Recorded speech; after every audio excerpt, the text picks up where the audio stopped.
You're watching ChillyBoy Productions. I'm Larry, ChillyBoy Chilson, and this is the latest Game of Thrones reaction video. And today we are up to Season 4, Episode 7, Mockingbird. And of course, I am joined by my co-host for Game of Thrones, Tyler. Hey, Tyler. Hey, Chilly Boy, and this is the first new Game of Thrones with the new intro and It everything. is. We've got our first one. My first reaction with you in general that has the Chilly That too. Boy in front of it. It's been a little bit since we have filmed. A little bit of a break. All my fault. But we're back after episode 6, which we had Deebs on. Sorry for the mispronunciation.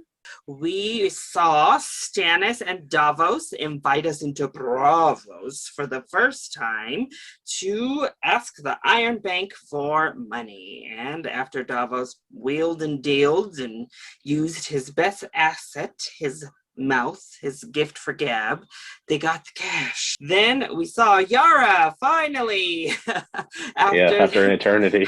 After season 3, episode 10, we heard she was coming for her brother. And in episode 6, we finally see her actually do it. She arrives at the Dreadfort to save Theon, and instead is greeted with Reek, who is very reluctant to come with her. She fights off Ramsay for as long as she can before Theon literally bites her and runs back into his cage. So she says, my brother is dead. I gotta go. I'm not dying here too. Peace. And leaves Theon behind, in which Ramsay gives him a new mission to pretend to be Theon Greyjoy. So we'll see what kind of psychological warfare continues there. The hardest mission of them all. Be your old self. And then Daenerys found out the hardships of being a queen and actually sitting down to rule her people of Meereen. One of her dragons, Drogon, the big one, lit up an entire farm of sheep and snatched them up. And the farmer brought the dead goat, the dead sheep to her. So she said, we'll pay you 3 times over. I'm very sorry. And then we met Hizdahr, who wanted to bury his father, who was the supposed great man of Meereen, who restored the pyramid, and was crucified by Daenerys. And according to Hizdahr himself, he says that his father was fighting against crucifying those children and just wants to bury his father. So Daenerys grants him ability to take his father down and give him a proper burial. So she's hearing lots of grievances last episode on the throne. But then the big event, Tyrion's trial. We heard from Varys, we heard from Grand Maester Pycelle, we heard from Cersei as they came up and manipulated the truth to make Tyrion seem like a murderer and that he was down to kill Joffrey. And Jaime, watching this farce of a trial go down, went to his father and said, look, if you spare Tyrion, I will quit the King's Guard, go back to Casterly Rock and be your heir. Tywin agrees. But then the final witness comes out, and it is Shay. Betrayal. Who does not manipulate truth. She straight up bold-faced lies in the court, says that Tyrion and Sansa conspired to kill Joffrey, and she knows he did it for a fact. Obviously, this sends Tyrion over the edge. He thwarts Jaime's plan and says, you know what, I wish I would have let Stannis kill all you MFers up in this city. I would give my life to watch you all die right here and now. And guess what? I didn't kill Joffrey, but I freaking wish I did. And I'm not getting any justice up in her, so I demand a trial by combat. And that is where we left off on episode epic stare 6. down. The epic Tywin Tyrion stare down. Jaime looking disheveled and like, oh God, no. And Cersei looking quite devious from up on her chair. So That was episode 6. Now we have episode 7, just titled Mockingbird. Seems like quite the departure from the last episode, so I guess we'll see. But let's go ahead and see what the episode has in store. Oh, Winterfell, one day you will be rebuilt. We will see you shine in the light again.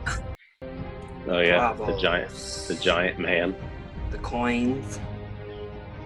Yeah, it looks like a racetrack kind of thing. Your ungrateful head on your ungrateful neck a little while longer. Oop. Sorry, what am I grateful for? The opportunity to live and die at the wall as punishment for a crime I did not commit. You realize, yeah, you threw it away.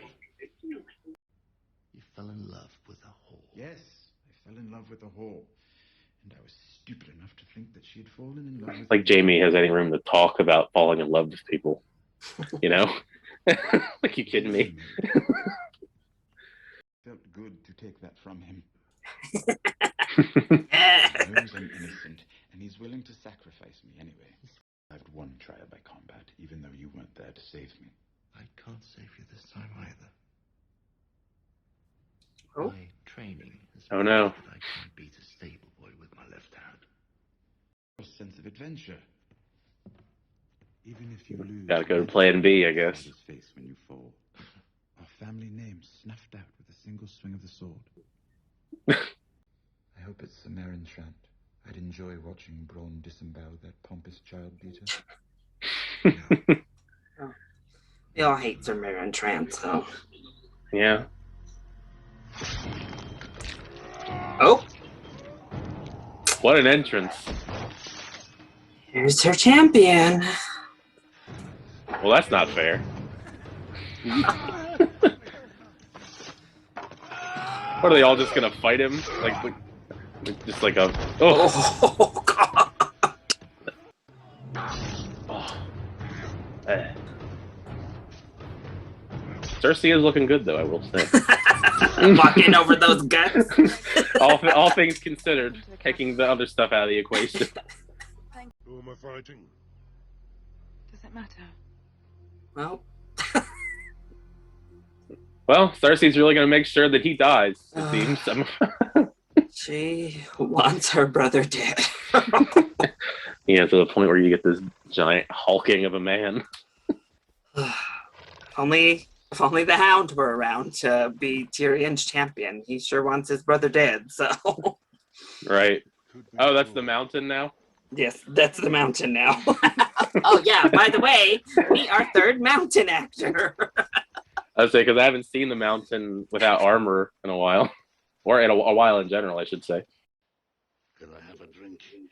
Dying is thirsty work. He's taking a really long time to die. He's having like whole monologues and conversations. I'm not used to that in my media. Ooh.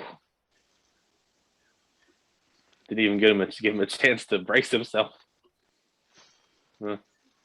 Goodbye, man. I gotta wipe your blade off on his sleeve after you murder Where him. the heart is. And a lesson for Arya. Oh, surprise. Ooh.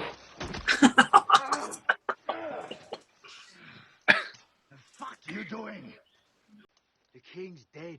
Who? He drank poison wine at his own wedding. The bounty on you is Oh, news finally gets to them after everybody else knows. He can't be. I don't know his name. What's your name? Rouge. Thank you. Well, time to die. No, she put her lesson to good use. Learning. Struck the heart, quick, Yeah, and wiped on him. we love a good lesson. It's like a father-daughter duo. There's just murder everywhere they go. This is no place for wild beasts. Take him away. Or I'll let Hob. Come on, Ghost ain't doing anything over there. Poor Ghost. He's just minding his own business. Can't defend the gate against 100,000 men. This castle has stood for thousands of years. The bars on those gates are 4 inches thick, cold-rolled steel, and they won't stop them. Remind me which order you belong to, Lord Snow. Oh my God. Stewards are the stewards responsible for maintaining. It seems like he's really just gonna let them like die because he's just too incompetent of a leader. Do you agree with him? No. Poor John. God, Alistair is such an idiot. Hey, we haven't seen Bron in a while. He's got a cool new cape. My lord. You're a bloody fool if he didn't frighten me. He's freakish big and freakish strong. Yeah, I wouldn't want to fight the mountain. Say I blame Bron. And when have you ever risked your life for me? Oh. I mean, he risked his life for the whole castle when he went out there. I just like myself more. I understand. Even in this upsetting speech, at least Bron has some humor. I like myself more. Sorry, I choose me. Can't fault him too much. Sad for Tyrion, but I suppose I have to kill the mountain myself. Yeah, maybe. That makes a great song. True David and Goliath. I am intrigued. What the hell? Yeah, what is this? Don't do that again. She seems very warm and receptive of this. Take off your clothes. Oh. All right. Let's see what we're working with here.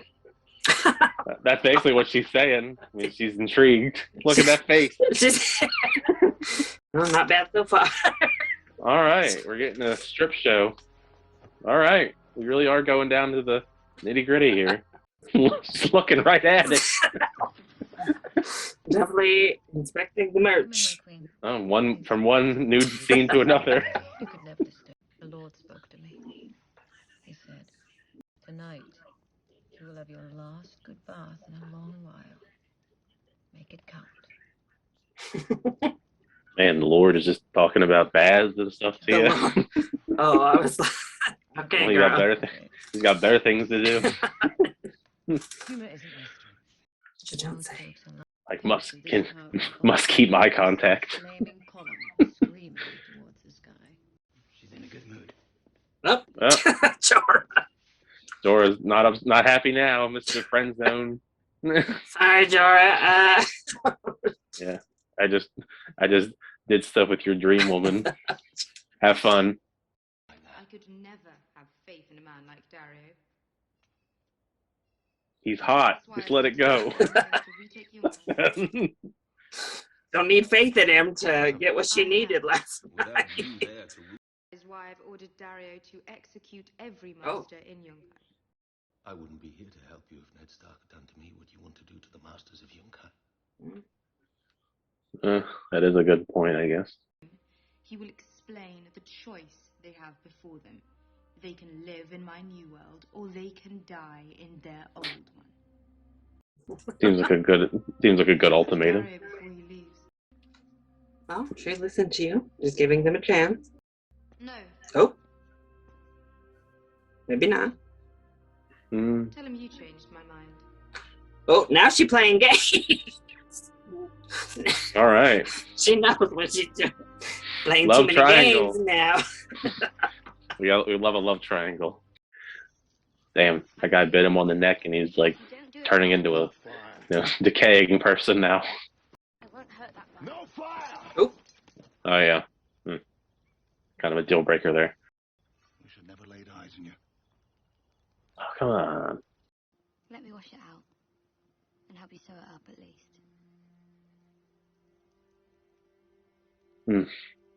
Yeah, like you said earlier, if only the Hound was nearby, I definitely think he would be down to fight his brother. I would like to see that battle. Oh, it's wonderful. Yay! He returned. The return of the illustrious hot pie. And he makes pies. Yeah. Lives up to his name. Just for the hell of it. He's still going on about this recipe. Like, we don't care, sir. Take the compliment and go. Poor Brienne, she's had it to her limits with these boys.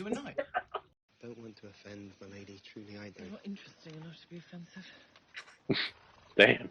Can I have a word? What about? Not kidney pie. Please. There's someone who could be trusted. So what happened to her? Well, the quick version. Wrap it up, Hot Pie. Escaped. Blonde the other day. Do tell. Oh yeah, I guess it would wouldn't it make sense for him to fight the Hound because he has that bad history with his sister or whatever. Your sister. And she pinched your little cock so hard I thought she might pull it off until your brother made her stop. And even back then, Cersei was a pretty mean person. Yeah. Poor Jerry. I want to bring those who have wronged me to justice, and all those who have wronged me are right here. Oh, he's fighting the mountain. Yeah. Begin with Sir Gregor Oh. Clegane. Yep, there you go. My sister.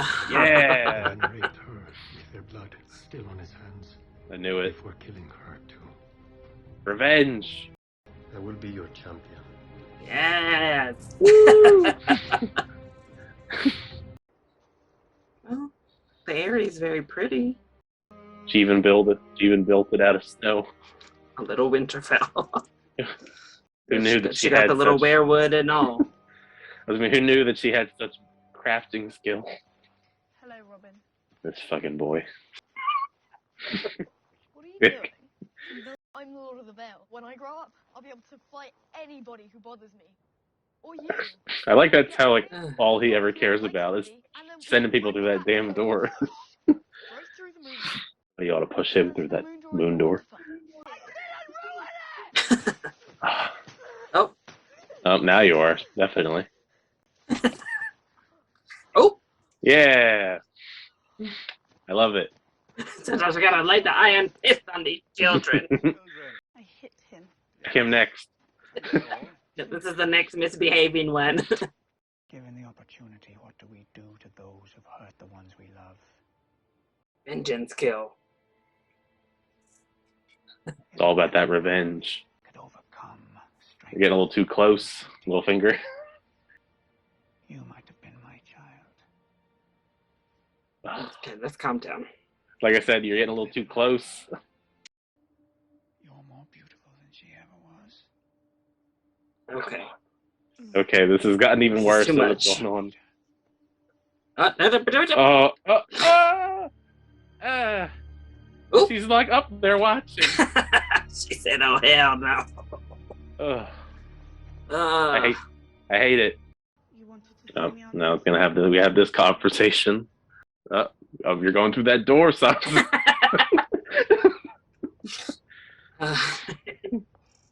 Your little cousin was just giving you the lesson on that damn door again.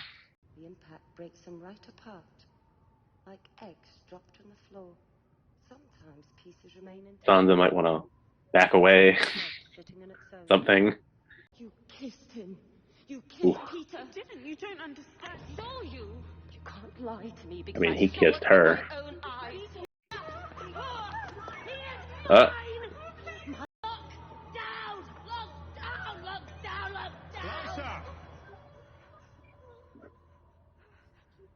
Let her go.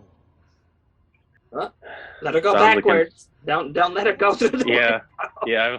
I just think of the Dark Knight. You know, very poor choice of words. Yes. She's just like her mother. She'll never love you.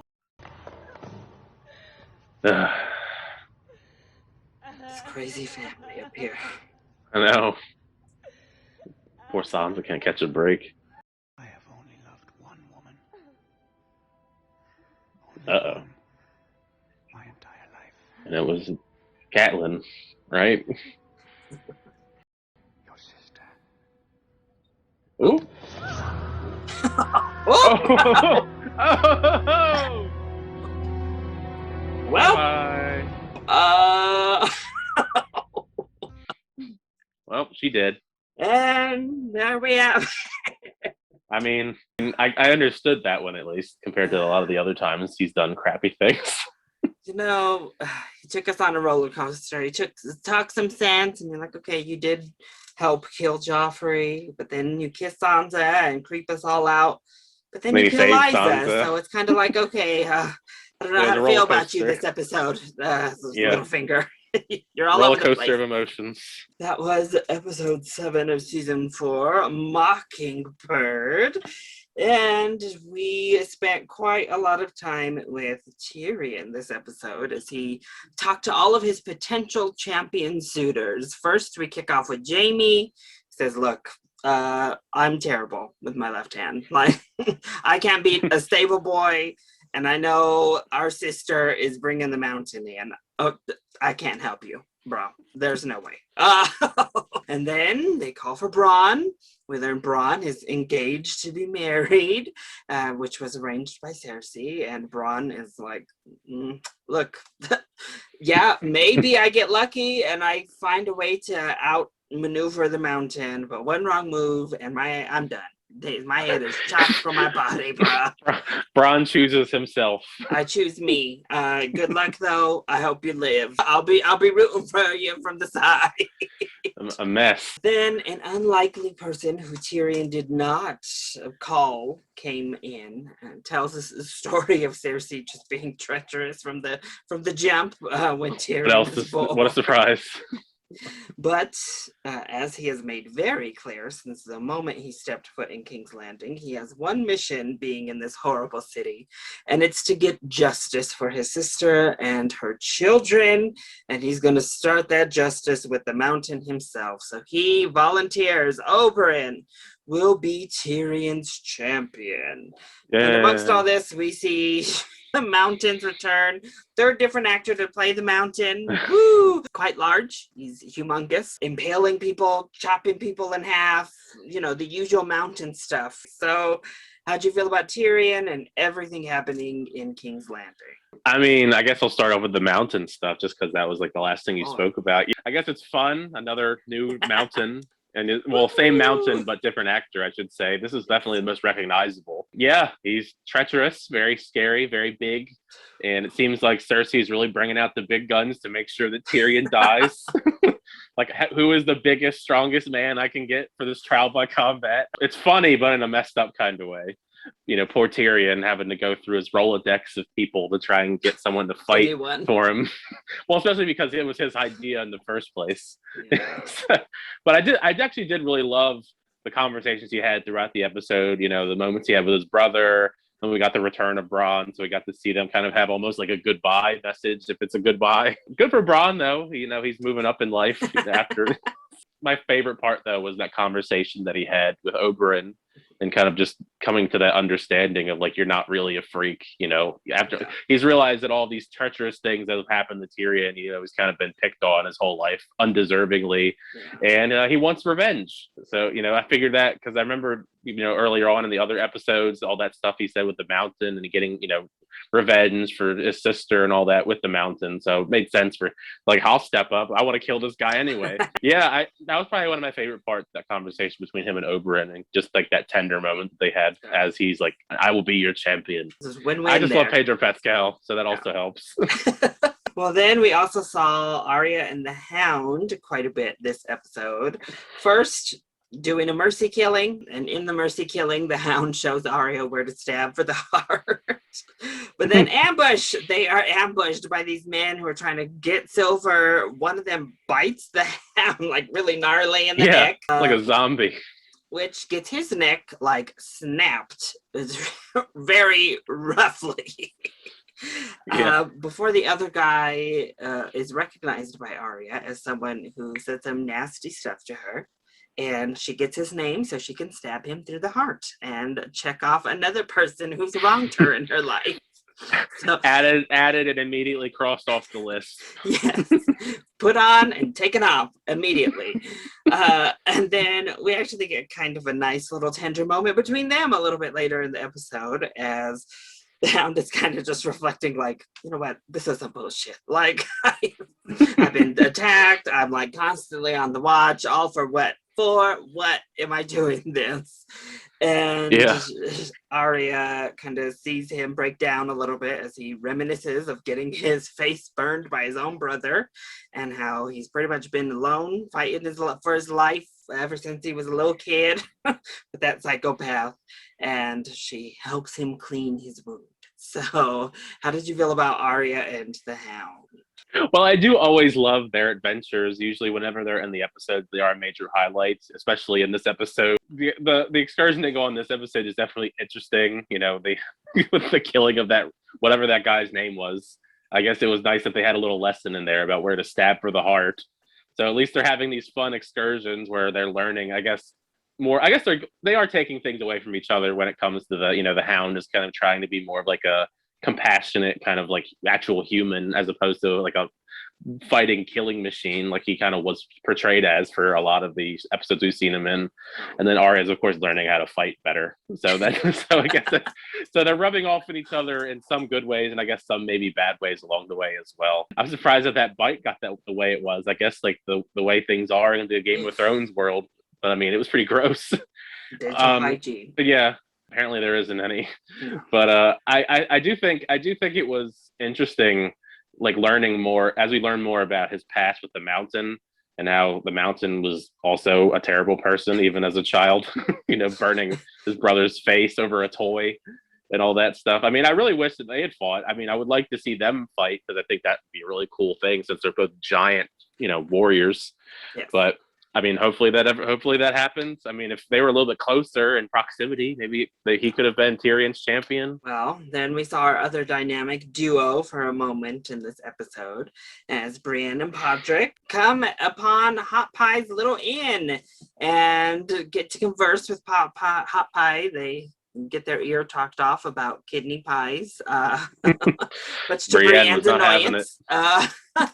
But she wanted the quick version. Yeah, she spills the beans that they're looking for Sansa Stark, and Hot Pie kind of feels out the situation. He decides that she seems trustworthy enough, and Podrick is like, maybe we shouldn't run around telling people we're looking for Stark. But Hot Pie brings out a new wolf. Looks much better this time around. You can actually kind of tell it's a wolf. His baking skills have improved. Yes, he's got much better. Good job, Hot Pie. He says, I don't know about Sansa, but I know Arya. Podrick gives our Brienne a little bit of a lesson on maybe they're at the Eyrie and they are off, potentially on their way that way. I don't know that it was made too clear about that fork in the road. So, how did you feel about Brienne and Pod? I'm just laughing. I'm picturing them pulling up to the Eyrie and they just see Liza Aaron just falling to her death. They have to like land right next to him. Yeah, that's what I would picture if they do end up going that way. I'm surprised at the lack of screen time they've had so far. Well, Brienne and Podrick, but I mean, at least when they do have screen time, it is pretty great. Poor Brienne, she's just like pushed to her limits. She's just annoyed like constantly.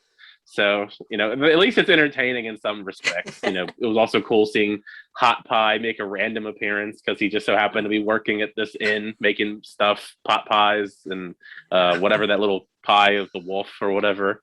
Yeah, I mean, I guess we probably have no reason to see him again for however long. I mean, maybe we'll stumble upon him again and he'll serve someone else a pie. He's just gonna be chilling. Is just so popular.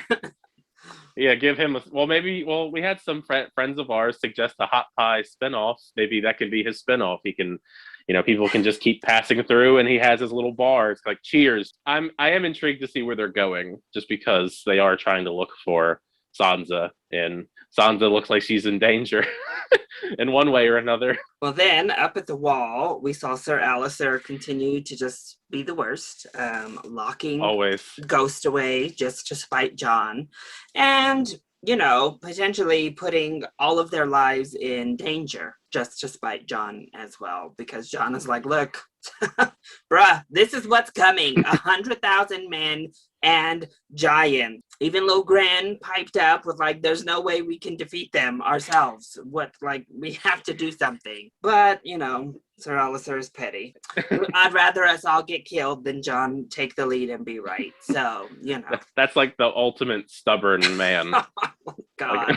And then there's Janice Flint, knows literally nothing about anything up here, piping in constantly. So, yay for the leadership at the wall now that the Lord Commander's dead.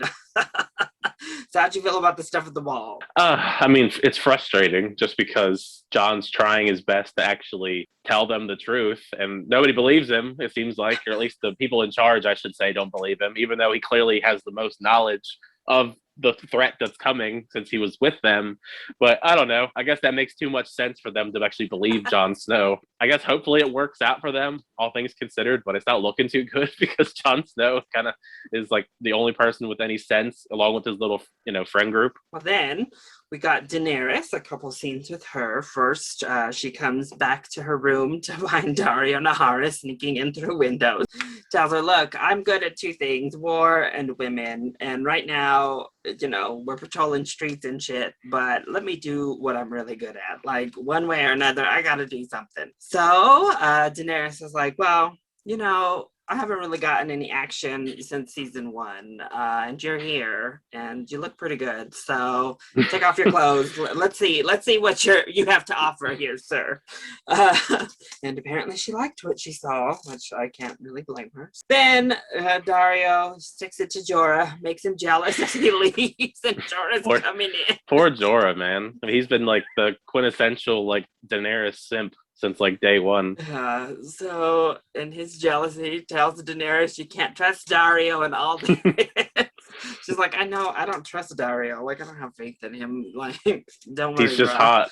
He's just here. He's here for what I need him to be here for. Thanks. But in the meantime, my plan is I'm sending him to go and kill all the Masters of Yunkai because they don't want to listen.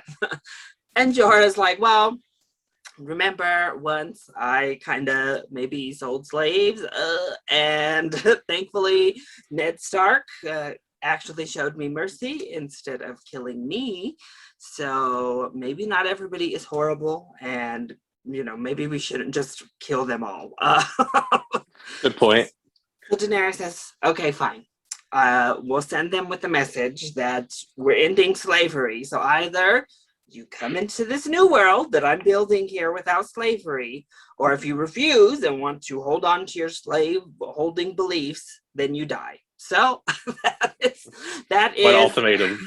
Her ultimatum to the slave owners of Yunkai. So how'd you feel about Daenerys this episode? Daenerys is an interesting character, to say the least. The whole conversation she had with Daario was interesting, very entertaining in different ways than I would have expected the conversation to go. Seeing Daario has to be like, I'm only good at killing people and, swooning, wooing women over to me. So that's like, let me do both or either one, tired of being up there. So that's understandable. I definitely was not expecting Daenerys to just be like, take off your clothes, let's see what you're working with out of it. But I mean, I guess they kind of had some kind of romantic tension, at least it feels that way to this point. So I guess that kind of proves that's kind of evident. I guess it sucks for Jorah, because Jorah has been there since day number 1, and it's not looking too good for him as far as the romantic feelings go. Definitely very one-sided. But he did make a good point though when it comes to he used to sell slaves, so maybe we should give mercy to some people. So at least that was a good lesson to give Daenerys, that some people aren't inherently always terrible, so we should give mercy to some people. Maybe they can learn. But yeah, that's what I mean. That's a good lesson, I guess, to give, especially if you're trying to be like a leader now, instead of just burning people to a crisp if you don't like them.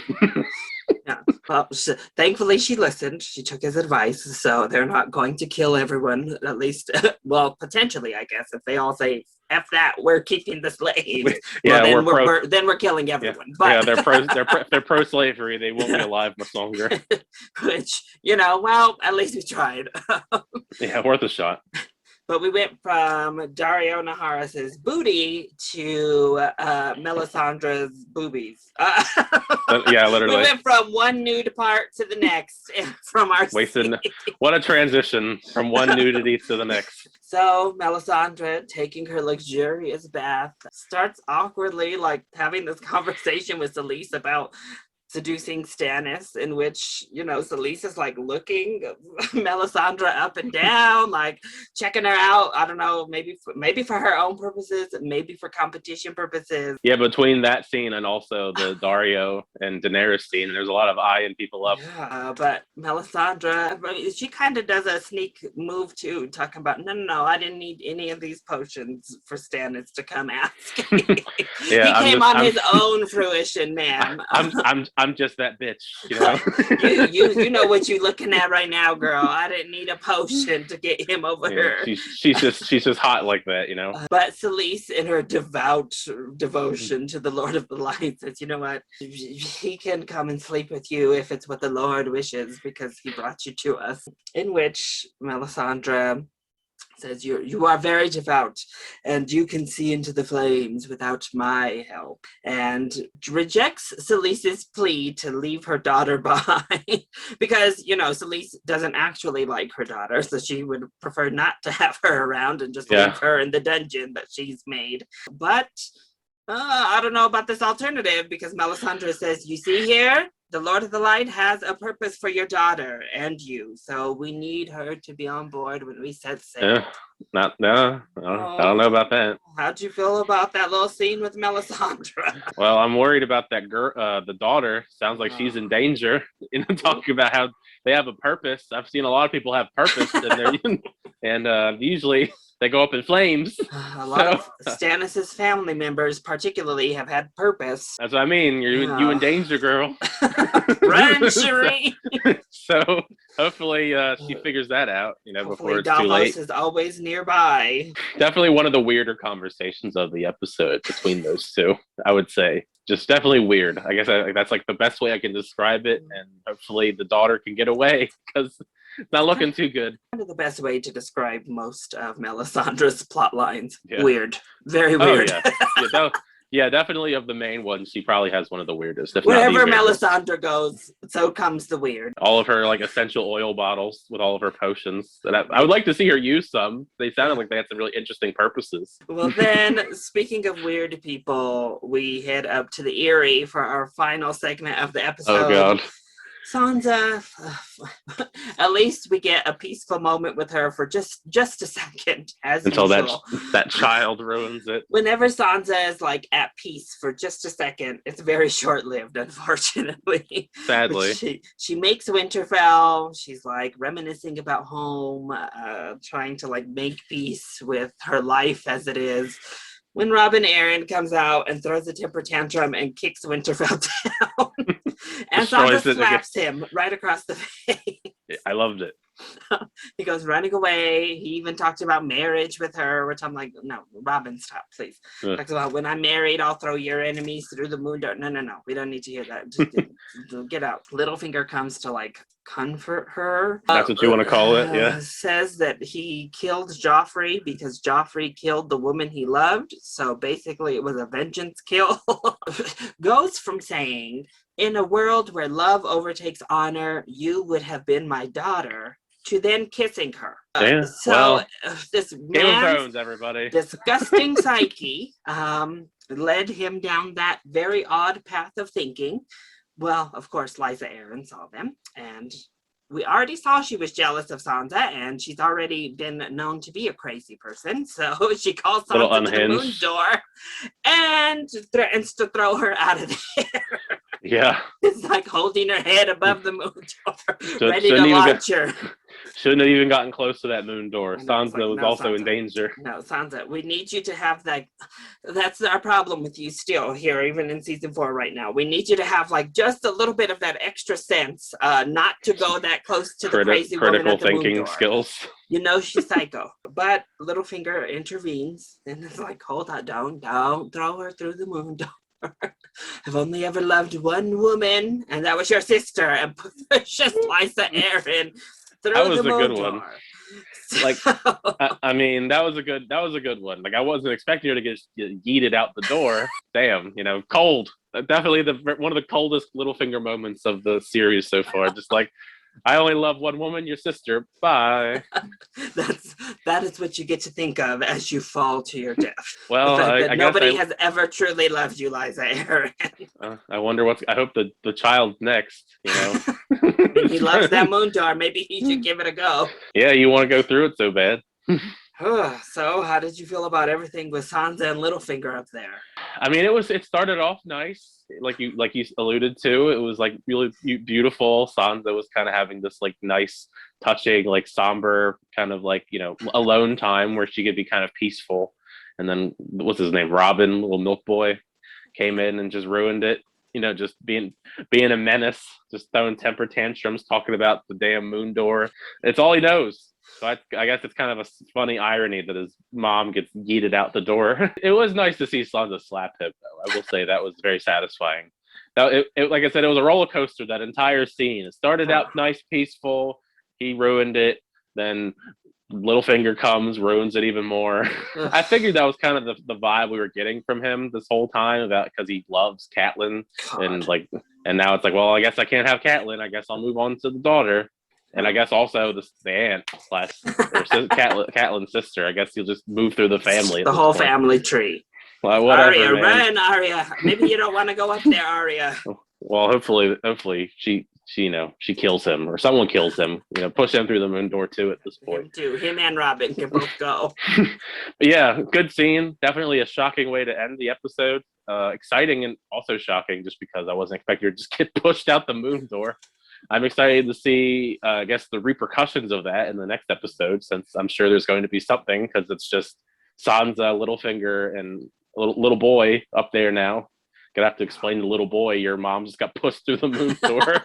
So then I guess that's a perfect segue into predictions, whether it be Sansa's storyline, whether it be Oberyn and the mountain and this trial by combat, or Daenerys and trying to get these slave owners under control. Do you have any predictions for the next episodes to come? Well, I think it's kind of obvious that Oberyn's probably going to fight the mountain, barring ridiculous change in the next episode or two. But I mean, that should be exciting. I'm excited to see Oberyn. Well, I guess also the mountain fight, even though that's a pretty scary battle, because as we've seen, the mountain is a very scary man over the last few seasons. And we know Pedro Pascal's not that big a man. Well, that too. I don't know the actual heights and weights listed, like a prize fight, but I imagine that the mountain has quite an advantage in most, if not all, categories. Maybe not smarts. Daenerys is still on her mission. Hopefully it works out for her. We can end the slavery and we can continue to be a better leader. Interesting to see where we go with the stuff with I guess Littlefinger and Sansa and all them, now that girl got pushed out the door, Liza Aaron. Hopefully Brienne and Podrick are actually on the path to go see them. Maybe they'll, we'll get some more characters intersecting. We have like two different characters on their way to be at the same place as another. We could have three storylines could converge at the Eyrie.